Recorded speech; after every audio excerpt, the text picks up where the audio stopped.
Hello student, welcome to NEET chemistry 180। আমি তোমাদের biology শিক্ষক। তোমরা অনেকেই মাধ্যমিকের জন্য আপকামিং কি কি সাজেশনসগুলো আছে এগুলো তোমরা জানতে চাইছিলে।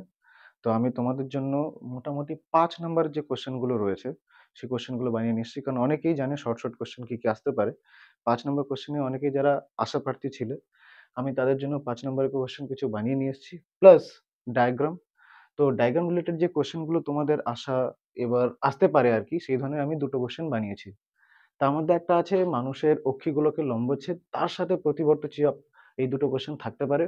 এবং উদ্ভিদ ও প্রাণী কোষের মাইটোসিসের মেটাফেজ ও অ্যানাফেজ দশার চিত্র তোমরা কিন্তু করে যাবে। প্লাস তোমাদের যে লং অ্যান্সার কোশ্চেন যেটা আছে, আমি চ্যাপ্টার 2 থেকে বানিয়েছি, যে ইন্টারফেজের বিভিন্ন দশায় কি কি ঘটনা ঘটে তা সারণীর সাহায্যে লেখো। মানব বিকাশের বিভিন্ন দশায় যে যে প্রধান পরিবর্তন হয় তা তালিকাবদ্ধ করো। এই কোশ্চেনগুলো 2+3 ফরম্যাটে থাকবে। মানে এমন নয় যে তোমরা এটা 2+3 ফরম্যাটের জন্যই পড়ে যাও, এটা মোটামুটি যদি বড় কোশ্চেন হিসেবেও আসতে পারে তো সেই হিসাবেও পড়ো। প্লাস সেকেন্ড কোশ্চেন থাকবে তোমাদের কোষ বিভাজনের 3টি তাৎপর্য ব্যাখ্যা করো, এবং উদ্ভিদ ও প্রাণী কোষের সাইটোকাইনেসিসের পার্থক্য লেখো।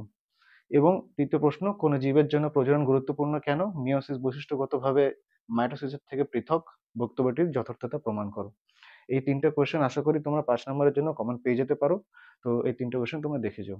আগে আমরা চ্যাপ্টার 2 দেখেছি, এখন আমরা চ্যাপ্টার 3 দেখতে চলেছি। তো চ্যাপ্টার 3 এর কিছু ইম্পর্টেন্ট কোশ্চেনগুলো তোমাদের সামনে এখানে দেখানো হলো। দেখো, মেন্ডেলের সাফল্য লাভের 3টি কারণ উল্লেখ করো।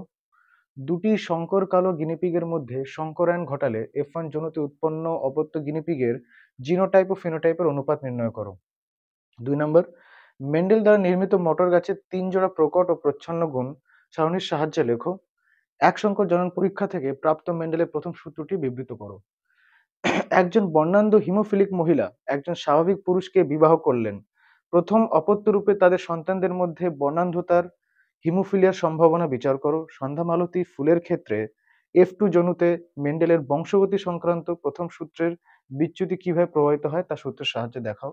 এক্ষেত্রে হিমোফিলিয়ার আসার সম্ভাবনা কিন্তু খুবই বেশি, কারণ হিমোফিলিয়া রিলেটেড কোশ্চেন এখানে প্রচুর আসছে। তো তোমরা হিমোফিলিয়াটা কিন্তু অবশ্যই দেখে যেও। এর আগে আমরা চ্যাপ্টার 3 কমপ্লিট করেছি, এবার আমরা চ্যাপ্টার 4 এর দিকে এগোচ্ছি। তো চ্যাপ্টার 4 এ দেখো তোমাদের প্রথম প্রশ্ন রয়েছে, জীবের রাসায়নিক উৎপত্তির সংক্ষিপ্ত রূপরেখা মিলার ও উরের পরীক্ষার সাহায্যে বর্ণনা করো। মিলারের উরের এক্সপেরিমেন্ট কিন্তু খুবই ইম্পর্টেন্ট, তোমরা অবশ্যই দেখে যাও। ল্যামার্কি অভিব্যক্তি সংক্রান্ত তত্ত্বের প্রতিপাদ্য প্রধান দুটি বিষয় বর্ণনা করো, এবং তার সাথে উটের জলক্ষয় সহনের সঙ্গে এদের আরবিসির বিশেষ চরিত্রটি কিভাবে সম্পর্কযুক্ত। অর্থাৎ যে তুমি দেখবে যে বিভিন্ন জায়গায় পরিবেশ পরিস্থিতিতে থাকার সময় এদের আরবিসি গুলো কিরকম ভাবে পরিবেশের সাথে মানিয়ে নিতে পারে, তার যে বিশেষ কিছু ক্যারেক্টার গুলো আছে তোমরা এই জিনিসগুলো ভালো করে কিন্তু দেখে যাবে। ঘোড়ার জীবাশ্ম অভিব্যক্তিবাদ প্রমাণ কিভাবে সাহায্য করছে যুক্তি দিয়ে তোমাদের এখানে ব্যাখ্যা করতে হবে। তারপরে জীবের আকার, শারীরবৃত্তীয় ক্রিয়াকলাপ ও আচরণের পরিবর্তনই হলো অভিযোজন।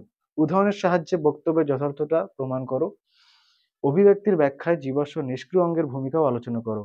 এই কোশ্চেনটা কিন্তু খুবই ইম্পর্টেন্ট, তোমরা দেখে যাও যে অভিব্যক্তিতে নিষ্ক্রিয় অঙ্গ এবং জীবাশ্মের কি কি ভূমিকা রয়েছে। জৈব অভিব্যক্তির সাপেক্ষে তুলনামূলকভাবে ভ্রূণ তত্ত্বঘটিত প্রমাণ আলোচনা করো। সমসংস্থ সংবৃত্ত অঙ্গের মধ্যে পার্থক্য লেখো। এই পার্থক্যটা কিন্তু খুবই ইম্পর্টেন্ট রয়েছে। 2 নম্বর 3 নম্বর যে কোনো নাম্বারই হোক না কেন, তোমরা অবশ্যই কোশ্চেনটাকে স্কিপ করো না, পড়ে যেও। আর এই হলো তোমাদের চ্যাপ্টার 4 এর একটা ছোটখাটো সাজেশনস।